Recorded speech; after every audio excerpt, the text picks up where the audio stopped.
Virus virus সম্পর্কে আমরা কম বেশি সবাই জানি, কিন্তু জেনেও আমরা খুব একটা বেশি গুরুত্ব দিই না। কারণ সময়ের সাথে সাথে এই বিষয়গুলো আমাদের কাছে অনেক সহজ হয়ে যাচ্ছে। কিন্তু সেই ভাইরাসে যদি আমাদের জীবনে ডেকে নিয়ে আসে এক মহাকাল, তখন মানুষেরা কি করবে? বলতেছিলাম 2013 সালে মুক্তি পাওয়া দ্য ফ্লু মুভিটার কথা। একটি ভাইরাস কিভাবে গোটা একটি শহরকে ধ্বংস করে ফেলে তা খুব সুন্দরভাবে ফুটিয়ে তোলা হয়েছে এই মুভিটিতে। তাহলে চলুন আর বেশি কথা না বাড়িয়ে শুরু করা যাক 2013 সালে মুক্তি পাওয়া সার্ভাইভাল জনরার সিনেমা দ্য ফ্লু এর এক্সপ্লেনেশন। এপ্রিল 2014, চীনের হংকং শহরে দেখা যায় কিছু মানুষ কেন জানি পালাচ্ছে।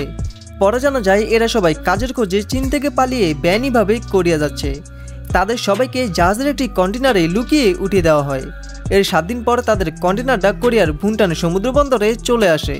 সেখানে 2 জন লোক আসে তাদেরকে উদ্ধার করার জন্য। দেখা যায় সেখানে থাকা সবাই খুব বাজেভাবে মারা গেছে। তাদেরকে দেখেই বোঝা যাচ্ছিল এটা কোনো সাধারণ মৃত্যু না, কিন্তু তারপরও সেখানে একজন লোক কোনোভাবে বেঁচে ছিল। এখন প্রমাণের জন্য তারা সবকিছু ভিডিও করে রাখে। এরপর তারা সেই লোকটিকে নিয়ে সেখান থেকে চলে যায়। কিছুক্ষণের মধ্যে তাদের একজন ডেলিভারি লোক অনেক বেশি অসুস্থ হয়ে পড়ে। অন্য লোকটির কিছু জিনিস কেনার ছিল, তাই সে গাড়ি থামালে এই সুযোগে আক্রান্ত হওয়া ছেলেটি সেখান থেকে পালিয়ে যায়। তাকে অনেক খোঁজার পরেও আর পাওয়া যায়নি।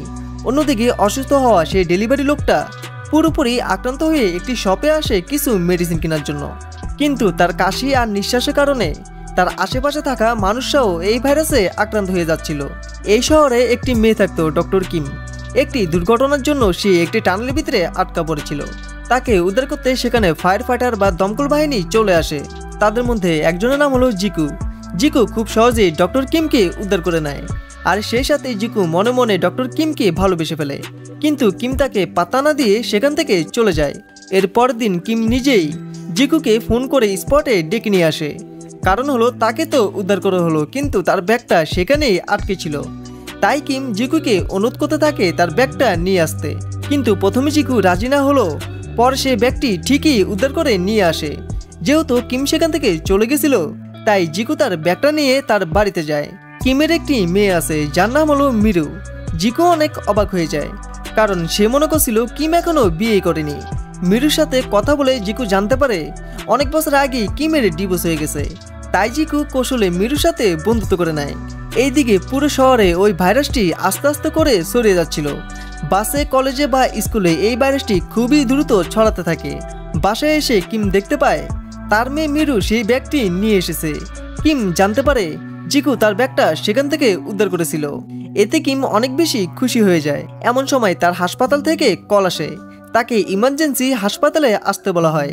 হসপিটালে এসে কিম জানতে পারে একজন পেশেন্ট আজকে সকালে ভর্তি হয়েছিল, যার অবস্থা অনেক খারাপ। দেখা যায় এটাই হলো সেই ডেলিভারি রোগটা। তার পুরো শরীরে রেত ছড়িয়ে গেছিল, কিন্তু কিম মনে করছিল এটা কোনো সাধারণ ইনফেকশন। কিন্তু লোকটির ফোন সেখানেই ছিল। কিম সেদিনকার ভিডিওটা দেখতে পায়, যেখানে পুরো কন্টেনার জুড়ে শুধু আক্রান্ত মানুষের লাশ আর লাশ। বুঝে যাচ্ছিল এটা কোনো সাধারণ ভাইরাস না। কিম বাইরে এসে তার পার্টনারের সাথে দেখা করে, আর তাকে জিজ্ঞাসা করে এটা কোন জায়গার ভিডিও, আর কন্টেনার ভিতরে থাকা লোকগুলো কিভাবে মারা গেল। এটা ভাইরাসের জন্য হতে পারে, তাই সেই কন্টেনারটা চেক করতে হবে। ভাইরাসের কথা শুনে লোকটি অনেকে ভয় পেয়ে যায়, কারণ ওই লোকটি তার শুধু পার্টনার না, তার ভাইও ছিল। সে গিয়ে দেখতে পায় তার ভাই ইতিমধ্যেই মারা গেছে। তাকে জড়িয়ে ধরে সে কান্না করতে থাকে। অন্যদিকে মিরু তার বিড়ালটা খুঁজতে বাইরে আসলে তখন তার সাথে দেখা হয়ে যায় ওই কন্টেনার থেকে পালিয়ে যাওয়া ছেলেটির। মনসাই মিরুকে বলে তার কাছ থেকে দূর থাকার জন্য। মনসাই অনেক ক্ষুধার্ত ছিল, তাই মিরু তাকে খাবার দিলে মনসাই সেটা খেয়ে নেয়। মিরু বুঝতে পারে মনসাই অনেক অসুস্থ, তাই সে জিকুকে কল দিতে গেলে জিকু এসে দেখতে পায় ইতিমধ্যে মনসাই সেখান থেকে চলে গেছে। এইদিকে একটি গবেষণা দল সেই ভাইরাসটি নিয়ে গবেষণা করছিল। জানা যায় এই ভাইরাসটির নাম হলো ST5L1, যা 36 ঘন্টার মধ্যে যে কোনো মানুষকে মেরে ফেলতে সক্ষম। রোগীর সংখ্যা আস্তে আস্তে বেড়ে যাচ্ছিল। বুঝে যাচ্ছিল ভাইরাসটি তার তাণ্ডব ইতিমধ্যে শুরু করে দিছে। একদল গবেষণার টিম তাদের সাথে ফায়ার টিম নিয়ে সেই কন্টেনারের কাছে আসে। কন্টেনার খোলার সাথে সাথে সেখান থেকে প্রচণ্ড দুর্গন্ধ বেরোচ্ছিল, তাই লাশ ভরা কন্টেনারটা আগুন দিয়ে পুড়িয়ে ফেলা হয়। কিন্তু ভাইরাসটা তো ইতিমধ্যে পুরো শহরে ছড়িয়ে গেছে, তাই গভর্নমেন্ট বিশেষ একটি গবেষণার টিম নিয়ে আলোচনায় বসে। সেখানে গভর্নমেন্ট সবাইকে বলে এই মুহূর্তে পুরো শহরটিকে লকডাউন করে দিতে, যাতে এই ভাইরাসটা শহর থেকে বেরিয়ে সারা দুনিয়াতে ছড়িয়ে যেতে না পারে। কিন্তু প্রশাসন এত দ্রুত শহরটিকে লকডাউন করতে চাচ্ছিল না। এই বিষয়টা নিয়ে তাদের মধ্যে তর্ক বিতর্ক শুরু হয়ে যায়। এমন সময় কিম এসে তাদেরকে জানায় ওই কন্টেনার থেকে একজন ছেলে পালিয়ে গেছে। ভিডিওতে স্পষ্টভাবে দেখা যাচ্ছিল ওই ছেলেটি মানে যার নাম হলো মনসুক, সে শুধু ওখান থেকে বেঁচে ফিরে গেছে। গবেষকরা জানায় যেভাবে হোক ওই ছেলেটিকে খুঁজে বের করতে, কারণ তাকে দিয়ে হয়তো সেই ভাইরাসের অ্যান্টিডোট বানানো যাবে। তবে এই বিষয়টা নিয়েও তাদের মধ্যে তর্ক বিতর্ক শুরু হয়ে যায়। তখনই দেখা যায় পুরো শহরের অবস্থা অনেক বেশি বিগড়ে যাচ্ছে, গণহারে মানুষ মারা যাচ্ছে, পুরো শহর জুড়ে চলতেছিল আতঙ্ক। তাই শহরের মেয়র রাষ্ট্রপতির সাথে একটা মিটিংয়ে বসে। যেহেতু এই ভাইরাসের কোনো ধরনের অ্যান্টিডোট নেই, তাই এই মুহূর্তে পুরো শহরটিকে লকডাউন করে দেওয়াই বুদ্ধিমানের কাজ হবে। তাই সিদ্ধান্ত হয় পুরো শহরটাকেই লকডাউন করে দিবে। এইদিকে কিম অনেক বেশি টেনশনে পড়ে যায়, কারণ তার মেয়ে তো বাসায় ছিল। তাই কিম তার মেয়েকে আনতে তার বাসায় যায়। এইদিকে মিরুকে দেখা যায় জিকুর সাথে। তারা একটি শপিং মলে ছিল। এখানকার অবস্থাও অনেক বেশি খারাপ হয়ে যাচ্ছে। কিম তার মেয়েকে ফোন দিলে জিকু তার কল উঠায়। জিকু তাকে সেই শপিং মলের লোকেশন দিয়ে দিলে কিম দ্রুত সেই শপিং মলের দিকেই যেতে থাকে। গভর্নমেন্ট লকডাউনের ঘোষণা করলে পুরো শহর জুড়ে একটা বিশৃঙ্খলার সৃষ্টি হয়। পরিস্থিতি শান্ত করতে সেখানে পুলিশরাও চলে আসে। এই অবস্থার ভিতরে মিরু সেখান থেকে হারিয়ে গিয়েছিল। তাকে অনেক খোঁজার পরে পাওয়া যায়। তারা সেখান থেকে বের হওয়ার চেষ্টা করছিল। তারা সেখানে আটকা পড়ে যায়। পুলিশরা পুরো শপিং মলটাকে লক করে ফেলে। তবে তারপরও কিমরা সেখান থেকে বেরিয়ে আসে। কিম জিকুকে বলে তাদের সাথে সুরক্ষিত জায়গায় আসতে, কিন্তু জিকু তার কথায় রাজি হয় না। জিকু বলে আমি একজন ফায়ার ফাইটার, তাই আমার দায়িত্ব হলো দেশের প্রত্যেকটা মানুষকে বাঁচানো, এখান থেকে পালিয়ে যাওয়া না। জিকু কিমকে তার গাড়ির চাবি দিয়ে বলে দ্রুত শহর থেকে বেরিয়ে যেতে। ইতিমধ্যে জিকুর বন্ধুরাও সেখানে চলে আসে। জিকু সহ সেখানে থাকা সবাইকে তারা উদ্ধার করতে থাকে। অন্যদিকে কিমকে দেখা যায় তারা এয়ারপোর্টে চলে আসে। তাদেরকে ভিতরে ঢোকার অনুমতি দেওয়াই হচ্ছিল, কিন্তু তখনই মিরু কাঁচতে শুরু করে। এই জন্য তাদেরকে ভিতরে ঢুকানো হয় না। কিম তাদেরকে বলে কিছুদিন আগে তার মেয়ের ঠান্ডা লেগেছিল, এটা কোনো ভাইরাসের লক্ষণ না। কিন্তু তারপরও গাটরা তার কোনো কথাই শুনে না। কিমরা আবারও এই শহরের ভিতরে আটকা পড়ে যায়। গবেষণা করে জানা যায় এই ভাইরাসটা চীন থেকে এসেছে। প্রথমে এই ভাইরাসটা পাখিদের মধ্যে দেখা গেছিল, তবে পাখি থেকে এখন এই ভাইরাসটা মানুষের মধ্যে ছড়িয়ে গিয়েছে। তবে ভাইরাসটা দিন দিন পরিবর্তন হচ্ছে। কোরিয়াতে এসে এখন ভাইরাসটা আরও বেশি শক্তিশালী হয়ে গেছে। দেশের রাষ্ট্রপ্রধান মন্ত্রীকে নিয়ে একটা মিটিংয়ে বসে। তাদের এখন একটাই লক্ষ্য, যেভাবে হোক এই ভাইরাসটাকে আটকানো, ভাইরাসটা যেন কোনোভাবে দেশ থেকে বেরোতে না পারে। তখন একজন বিজ্ঞানী বলে দেশের মানুষদেরকে ক্যাম্পে রেখে তাদেরকে চিকিৎসা করা যেতে পারে।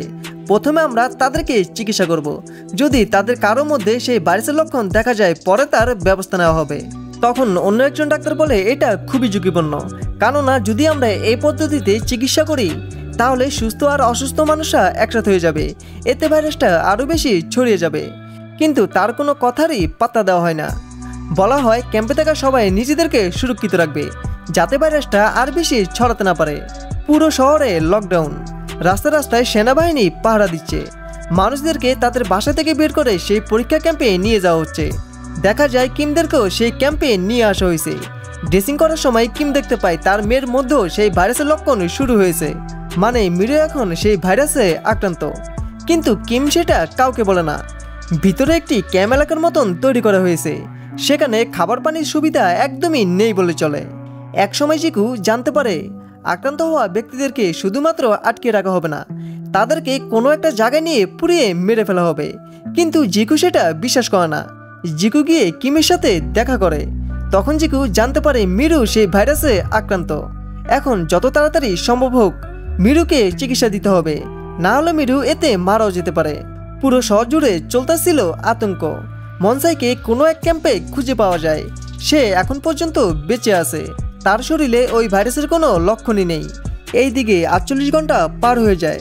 রাষ্ট্রপ্রধান নির্দেশ দেয় সুস্থ মানুষদেরকে ক্যাম্প থেকে ছেড়ে দিতে, কিন্তু কিছু ডাক্তাররা এই মতে রাজি হয় না, কারণ তাদের মতে এই ভাইরাসটা খুবই দ্রুত গতিতে ছড়াচ্ছে, তাই এখন সেখানে অনেক মানুষ আক্রান্ত থাকতে পারে। কিন্তু রাষ্ট্রপতি সেটা মানতে চায় না। তখন পৃথিবীর নানান দেশ কোরিয়াকে এটাই করতে বলে, না হলে এই ভাইরাসটা সারা দুনিয়াতে ছড়িয়ে যাবে। তাই রাষ্ট্রপতি বাধ্য হয়ে নির্দেশ দেয় সবাইকে আটকে রাখার জন্য। কিন্তু মানুষরা তো আর থেমে থাকবে না। 48 ঘন্টা পার হয়ে গেছে, তাদেরকে কেন ছেড়ে দেওয়া হচ্ছে না, এই বিষয়টা নিয়ে সেখানে দাঙ্গা লেগে যায়। অন্যদিকে কিম মনসাইয়ের রক্ত দিয়ে ভাইরাসের অ্যান্টিডোট বানিয়ে ফেলে। কিম সেই অ্যান্টিডোটটা তার মেয়ে মিরুকে দিয়ে দেয়। এমন সময় সেখানে সেনাবাহিনী চলে আসে। তারা এসে দেখতে পায় মিরু সেই ভাইরাসে আক্রান্ত। তারা মিরুকে সেখান থেকে নিয়ে যেতে চাইলে কিম তাদেরকে বাধা দেয়। তখন সেনাবাহিনীরা কিমকে অজ্ঞান করে ফেলে। এইদিকে জিকু যখন বাইরে আসে সে দেখতে পায় চারিদিকে শুধু মানুষের লাশ আর লাশ। জিকু আরও দেখতে পায় একটি খেলার মাঠে সবগুলো মানুষের লাশকে পুড়িয়ে ফেলা হচ্ছে। মানে এটাই ছিল গভর্নমেন্টের প্ল্যান। জিকু মনে করে মিরু হয়তো এখানে আছে। জিকু মিরুকে পাগলের মতো খুঁজতে থাকে। অন্যদিকে কিমের যখন জ্ঞান ফিরে সে জানতে পারে জিকুকে আক্রান্ত এলাকায় নিয়ে যাওয়া হয়েছে। কিম দ্রুত সেখানে যায়। আশেপাশে প্রচুর পরিমাণ লাশ, মায়ের কোলে সন্তানের লাশ ছিল। এই সব কিছু দেখে কিম একদম থমকে যায়। জিকু লাশগুলোর মধ্যে মিরুকে তন্ন তন্ন করে খুঁজছিল। এক পর্যায়ে সে মিরুকে পেয়েও যায়। জিকু আর বেশি দেরি না করে মিরুকে নিয়ে সেখান থেকে যেতে থাকে। সেনাবাহিনীরা সেই কাহিনী দেখে ফেলে, তাই তাদেরকে থামতে বলে। সেনাবাহিনীদের মধ্যেও কেউ কেউ এই ভাইরাসে আক্রান্ত হয়ে গেছে। এক সৈন্য দেখে তার মাকেও সে আক্রান্ত এলাকায় নিয়ে যাওয়া হচ্ছে। সে অনেক চেষ্টা করে তার মাকে বাঁচানোর জন্য, কিন্তু সে কিছুই করতে পারে না। পুরো এলাকা জুড়ে সেনাবাহিনীরা পাহারা দিচ্ছিল। সৈন্যটি কোনোভাবে চায় না তার মাকে মৃত্যুর কোলে ঠেলে দিতে, তাই সে সবার সামনে গভর্নমেন্টের আসল প্ল্যান বলে দেয়। সে বলে কোনো ধরনের চিকিৎসা হবে না, আক্রান্ত ব্যক্তিদের কোনো একটি জায়গা নিয়ে আগুনে পুড়িয়ে মেরে ফেলা হবে। সাধারণ মানুষরা কেঁপে যায়, লেগে যায় দাঙ্গা। জিকু মিরুকে নিয়ে সেখান থেকে পালাতে যাচ্ছিল, তাকে বন্দি করা হয়। কিমের কাছে একটি অকিটকি ছিল, যেটা দিয়ে সে জিকুর সাথে কথা বলে। সে জানতে পারে তার মা এখনো বেঁচে আছে। পুরো শহরে দাঙ্গা লেগে যায়। মানুষরা সেনাবাহিনীদের উপরেই হামলা করে বসে। এতে অনেক মানুষই মারা যায়। জিকু কিমের সাথে আবারও কথা বলে। কিম তাকে একটি জায়গায় আসতে বলে। এইদিকে শহরের অবস্থা দেখে গভর্নমেন্ট আরও সৈন্য মোতায়েন করে। তাদের এখন একটাই লক্ষ্য, যেভাবেই হোক মনসাইকে খুঁজে বের করা, কারণ তার রক্ত দিয়ে হয়তো ভাইরাসের ভ্যাকসিন তৈরি করা যাবে। কিন্তু দেখা যায় সেই দাঙ্গার কারণে মনসাই সেখানেই মারা গেছে। যেহেতু মনসাই মারা গেছে, তাই এই ভাইরাসটিকে আটকানো আর সম্ভব না। তখন কিম বলে তার মেয়ে মিরু শরীরে মনসাইয়ের রক্ত দেওয়া হয়েছে। মিরু যদি একবার সুস্থ হয়ে যায় তাহলে তার মেয়ের রক্ত দিয়ে সেই ভাইরাসের অ্যান্টিডোট বানানো সম্ভব। পুরো শহরে এখন আতঙ্কিত। সাধারণ জনগণের একটাই কথা, তারা একা মরবে না। যদি মরতে হয় তাহলে তারা সবাইকে নিয়ে একসাথে মরবে। এইদিকে সরকার দেখে ভাইরাসের আর কোনো অ্যান্টিডোট নেই, তাই সে অর্ডার দেয় সবাইকে গুলি করার জন্য। সেনাবাহিনীরা বৃষ্টির মতন গুলি করতে থাকে। একে একে সাধারণ জনগণ নিজেদের প্রাণ বিলিয়ে দিতে থাকে। জিকু মিরুকে নিয়ে একটা জায়গায় লুকিয়ে পড়ে। এইদিকে সরকার গুলি করার অর্ডার দেওয়ায় রাষ্ট্রপতির সাথে ঝগড়া লেগে যায়। তখন সেই ডাক্তার এসে বলে কিমের মেয়ের শরীরে মনসাইয়ের রক্ত দেওয়া হয়েছে। কিমের মেয়েকে দিয়ে হয়তো সেই ভাইরাসের অ্যান্টিডোট বানানো সম্ভব। তাই কিমকে বলা হয় যদি তার মেয়ের রক্ত দিয়ে ভাইরাসের অ্যান্টিডোট বানানো যায় তাহলে পুরো শহর বেঁচে যাবে। এইদিকে মিরু হারিয়ে যায়।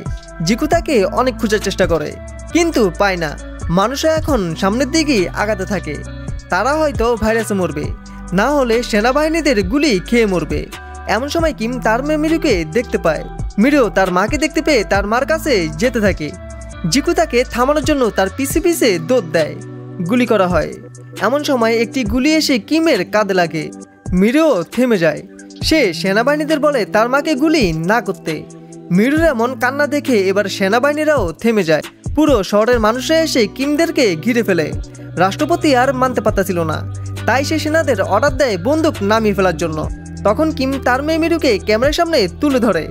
রাষ্ট্রপতি বুঝে যায় এটাই হলো সে মেয়ে যাকে দিয়ে অ্যান্টিডোট বানানো যেতে পারে। তিনি ডাক্তারদেরকে অর্ডার দেয় মিরুর রক্ত দিয়ে খুবই দ্রুত অ্যান্টিডোট বানাতে। পরিস্থিতি কিছুটা শান্ত হয়। মিরুও অনেক খুশি, কারণ এবার তারা বেঁচে গেছে। কিম জিকুকে ধন্যবাদ দেয়, সে তাদের জন্য অনেক করেছে। পুরো শহর এবার ভাইরাস থেকে মুক্ত হচ্ছে। আর এই সিনের মধ্যে দিয়ে আজকের এই মুভিটা শেষ হয়ে যায়। তো যাই হোক, ভিডিওটা কেমন এসেছে অবশ্যই কমেন্ট বক্সে বলে যাবে কিন্তু। আর হ্যাঁ, তোমরা যারা এখনো চ্যানেলটিকে সাবস্ক্রাইব করোনি, তোমাদের সবার কাছে একটাই অনুরোধ রইল, প্লিজ ভিডিওতে একটা লাইক করে চ্যানেলটিকে সাবস্ক্রাইব করে দাও। দেখা হবে পরে কোনো ভিডিওতে। টেক কেয়ার, আল্লাহ হাফেজ।